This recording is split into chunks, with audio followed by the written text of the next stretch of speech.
Some time lapse. Idiot.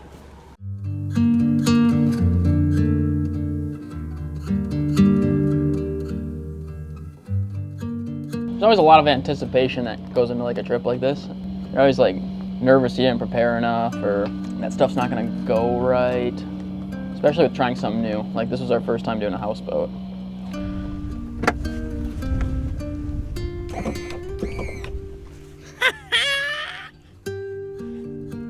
Got her done. We're gonna be fishing tomorrow.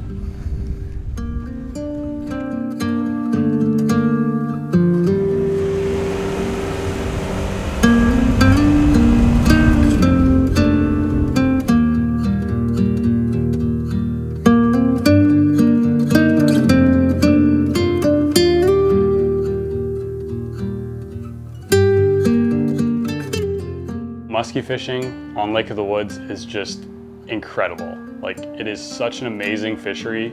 I mean, there's just a lot of fish, and there's also just a lot of structure and a lot of area to fish, but you've got these big rocky islands, and it's basically just a big playground for these muskies to hang out at.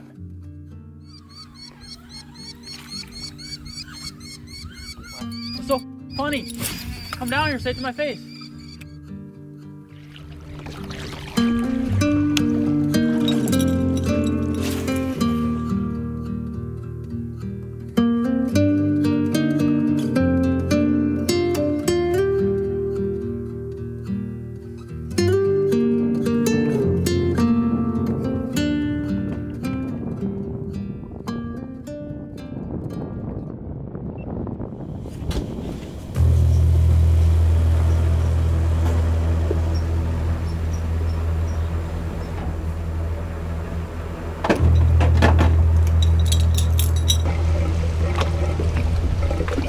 When we go muskie fishing, we are, the goal is to catch fish. So we kind of tend to put our head down and see if we can do that. So.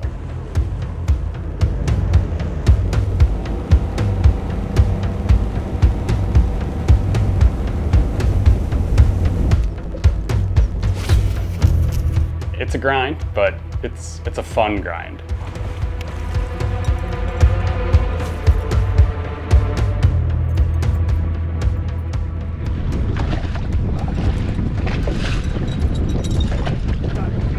Oh yeah. Oh yeah. Ready? Yep. Yes, dude. Let's go. Yep.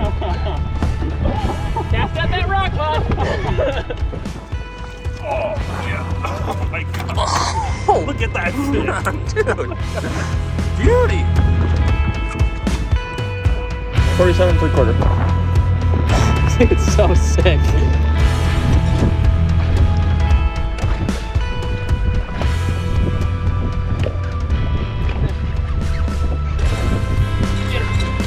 Yes, sir. Fiery, dude. Yes, sir. Baby.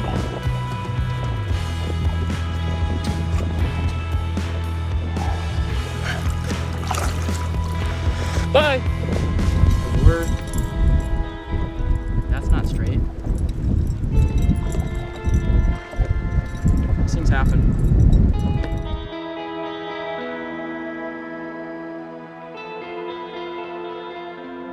It was pretty cool to see rock stuff panning out, because one of my favorite types of structure to fish up here is rock. That doesn't mean that it's always a good thing to fish, but it's just kind of where my brain orients to. Main lake, rock.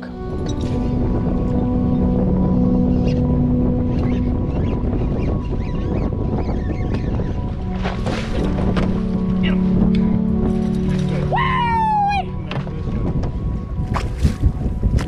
Okay. Second one for me, it's a decent one. Definitely not the biggest fish of the day, but we still got time. Oh, yeah. That's a good one. I'm gonna say 44. That's my guess. Hey, she's flirting with it. 43 and a half. Yeah. I'm gonna get her back. See that fin back there? Definitely been caught before with a fin like that.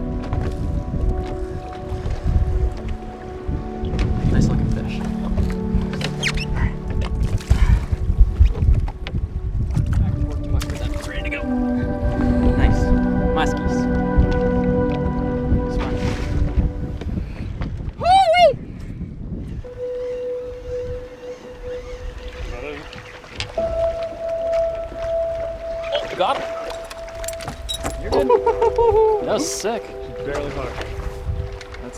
That's the story. Come on, Here, come up here. But muskie fishing is also intense. Like on this day when I hooked that second fish that I hooked that day, like, you know, you're 5 feet from this giant fish and it's like, don't screw up.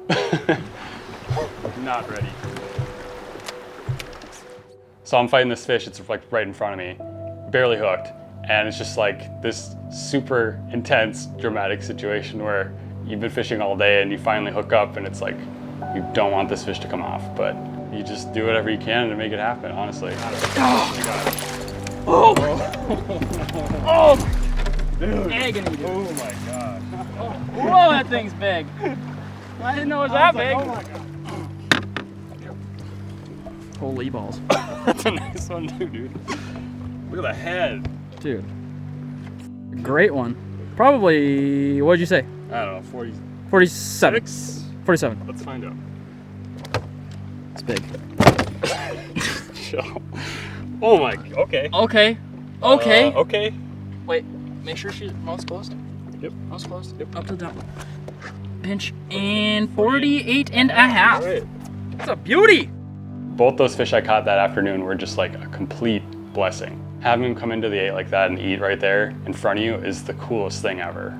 I don't even know how to explain it. Like, I'm sure there's other cool bites out there, but that's like one of the coolest bites, I'd say, is having a muskie come into a figure 8 and eat a bait like 2 feet from your feet. I didn't realize it was that big.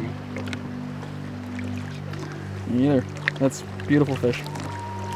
Bye, buddy.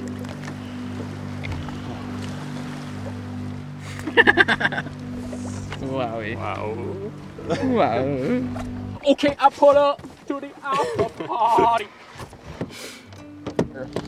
One of the better fishing days that I've ever had on Lake of the Woods.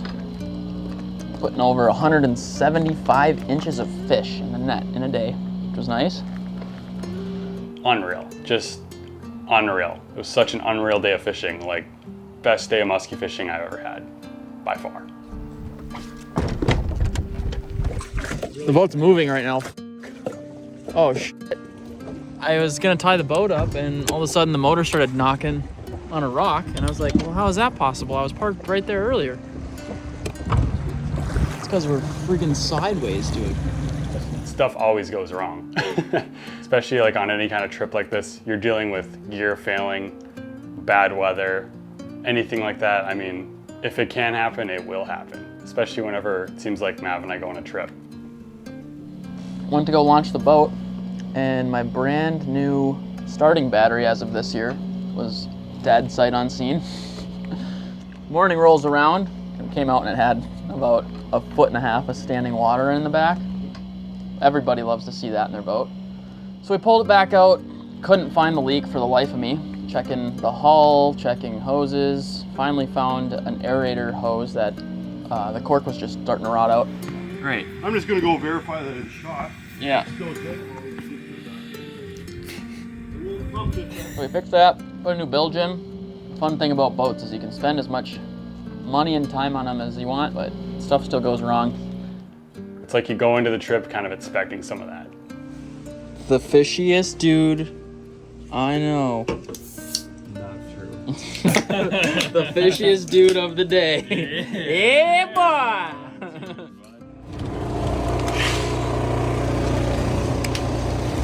It's like 3 in the morning, 3:30, and I am stressed out because of this wind.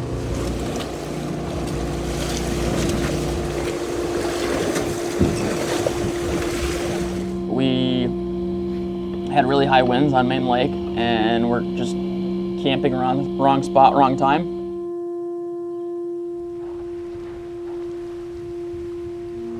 All right, we gotta go.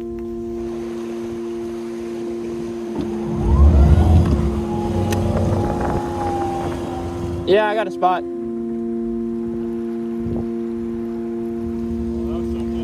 Wow. That's all I can say is wow.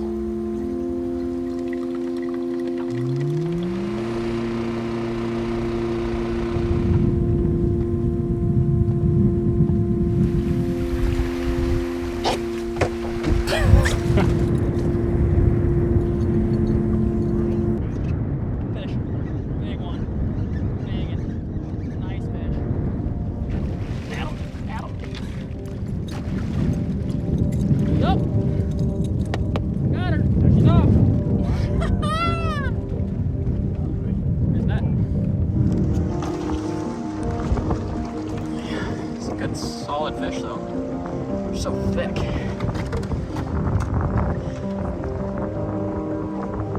Woo! What is it? 42?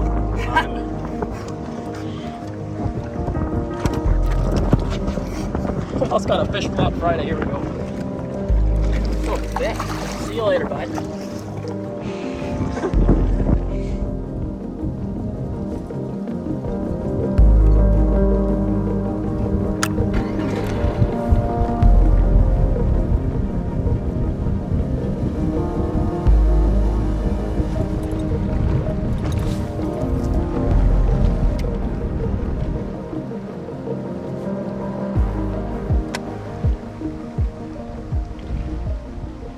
Looking back on the trip, it was definitely more stressful than we intended it to be, but at the same time, it was also really fun. So I'd honestly, like the houseboat did bring some stresses that we weren't really anticipating. Like having the higher water was kind of a curveball that, I mean, obviously we should have known that going into the trip, but was kind of lost in hindsight until we were actually trying to find a spot to park and like, oh yeah, I guess we can't really park it anywhere. Like, at the same time, it was also really cool having a mobile camp like that and being able to, you know, put the thing where we wanted to put it. It was kind of cool. I would probably go ahead and say I'd do one again. I'd like to come in a little more prepared, maybe study the wind a bit more. I don't know, maybe someday we'll rent a houseboat again. I don't know. I'd say there's a chance. It's good for a tank. I guess Should work great.